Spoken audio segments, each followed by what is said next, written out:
روزہ 40 سال ہو گئے ہیں کوئی نہیں چھوڑا، اور حرام کا مال جہاں سے ہاتھ لگا ہے 40 سال ہو گئے ہیں اس کو بھی آج تک نہیں چھوڑا،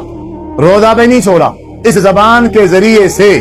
میں جو لوگوں کی توہین کرتا ہوں، لوگوں کے دل دکھاتا ہوں۔ ہر بندے کی نا اپنی ایک طبیعت ہوتی ہے، کس میرے بھائی کی زبان میٹھی ہوتی ہے، قدرتی میٹھی ہوتی ہے، اس کا مزاج اچھا ہوتا ہے، اس کا اخلاق اچھا ہوتا ہے۔ کچھ بھائی ایسے ہوتے ہیں ان کے وہ الفاظ کڑوے ہوتے ہیں، ان کا انداز سخت ہوتا ہے، ان کا جو لہجہ ہے نا لہجہ وہ اتنا زہریلا ہوتا ہے کہ انسان کا دل ٹوٹ جاتا ہے۔ روزے بھی 40 سال سے رکھنے شروع کیے ہیں، برابر رکھتا آ رہا ہے، نہ لہجے میں فرق ہے، نہ انداز میں فرق ہے، نہ لفظوں میں فرق ہے، کوئی مٹھاس اپنے اندر پیدا نہیں کر سکا۔ اس 40 سال کے روزوں نے اگر مجھے تبدیل نہیں کیا، اگر میرے اندر کوئی تبدیلی نہیں آئی، اگر میں اپنے آپ کو کسی بری عادت سے نہیں روک سکا، تو سمجھ لو اس میرے بزرگ نے، اس میرے بھائی نے 50 سالوں میں ابھی تک ایک روزہ بھی نہیں رکھا۔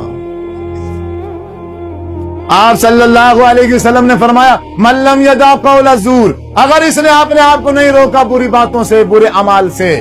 قول الزور اور عمل الزور سے، پھر فلیس للہ حاجہ فی ان یدع طعامہ وشرابہ، اللہ فرماتا ہے اے میرے بندہ صبح سے لے کر شام تک تو پیاسا رہے یا نہ رہے، کچھ کھا لے یا نہ کھا، تیرے کھانے نہ کھانے سے ہمیں کوئی فرق